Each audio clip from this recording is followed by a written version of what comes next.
They conquered continents. They built empires that outlasted kings, dynasties, and even gods.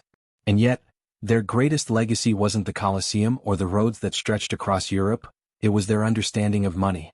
Because while today's world chases digital wealth and credit scores, the Romans mastered financial laws so timeless that modern economists still quote them, even if they don't realize it. But here's the real mystery. How did an empire that once minted the most powerful currency on earth collapse under its own gold? And what 5 money rules did the Romans live by that could save us from making the same mistakes today? Stay with me because what you're about to hear might change the way you think about wealth forever. Before Rome became an empire, it was just a city, poor, small, and hungry.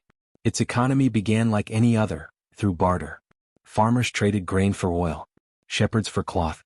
But as the Republic rose, one truth became clear. Trust was worth more than metal. Bronze coins came first, then silver, but what mattered most was the promise stamped on every Roman coin, SPQR, the Senate and people of Rome. This wasn't just branding, it was a contract between the government and its citizens, backed by the faith of Rome itself. And from that faith emerged the first Roman money rule. Rule number 1, value is built on trust, not material. Even then, the Romans understood, gold alone is worthless unless people believe in it. They didn't worship the metal, they worshipped the system that gave it meaning. But as wealth grew, so did corruption. By the 2nd century BCE, Rome's elite began hoarding gold and land. The Republic's balance shifted, from shared wealth to concentrated control. When a few men control all the coin, democracy turns into debtocracy. And that's how the second rule was born, forged not by prosperity but by crisis. As the Republic expanded, Rome's economy became too vast to track by coins alone. So they invented something revolutionary, the ledger. Merchants kept detailed records of credits, debts, and payments. Even the Roman army used ledgers to track rations and pay soldiers. Every transaction, every debt, every promise, written and sealed. Because they understood the second Roman money rule. Rule number 2, if it isn't written, it isn't real. In a world before banks or apps, memory wasn't enough. The Romans turned finance into a discipline, part math, part morality. Cicero once said, "The man who forgets his accounts forgets himself." It wasn't just about wealth, it was about order. And this structure made Rome unstoppable.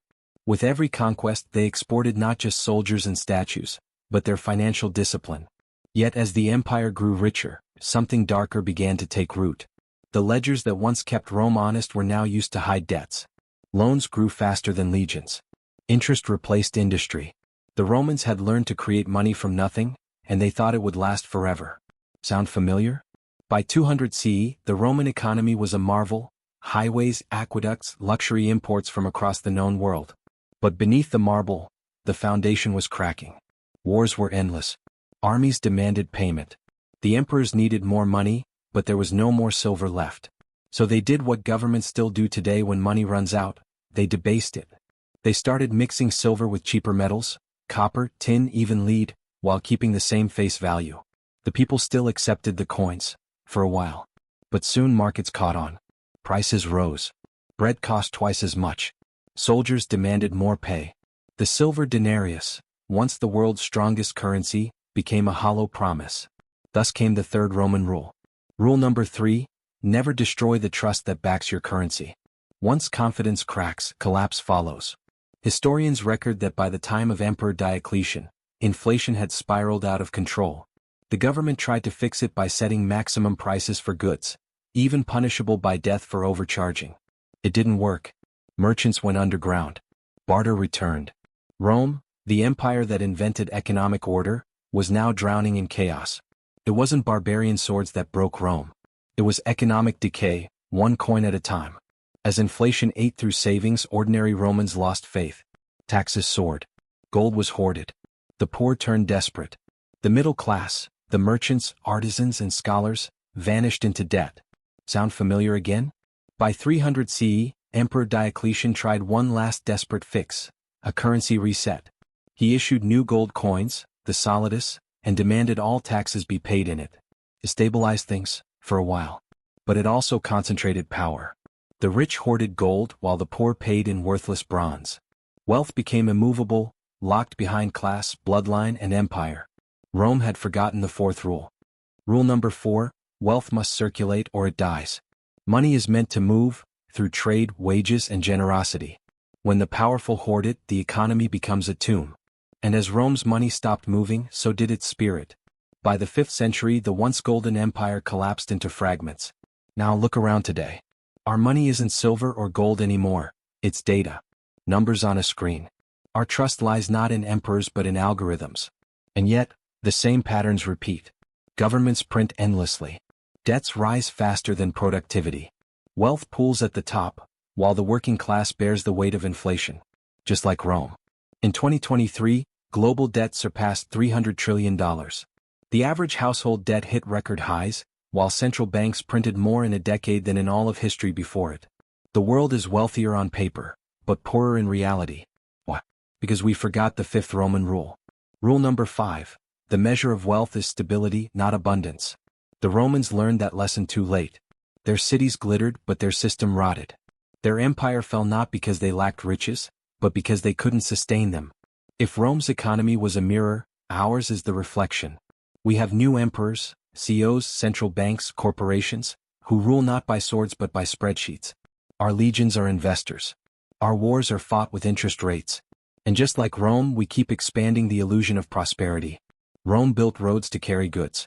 We build networks to carry data. But both depend on the same fragile resource, trust.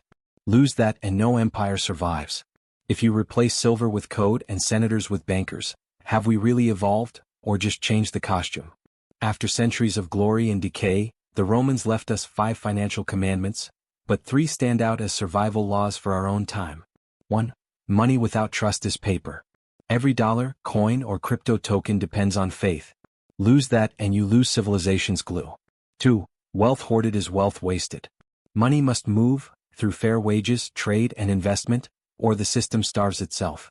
3. You cannot outspend decay. Rome thought it could print its way out of crisis. So do we. But history is clear. Inflation is not growth, it's a countdown. Every empire believes it will last forever. Every system thinks it's smarter than the last. But Rome teaches one cruel truth: wealth is never infinite, only the illusion of it is. Our modern economy stands on the same fragile foundation the Romans once built: faith, credit, and constant expansion. And just like Rome, it won't be swords that bring us down. It'll be our refusal to remember the rules that once held us together. 5 money rules. 5 warnings from the past.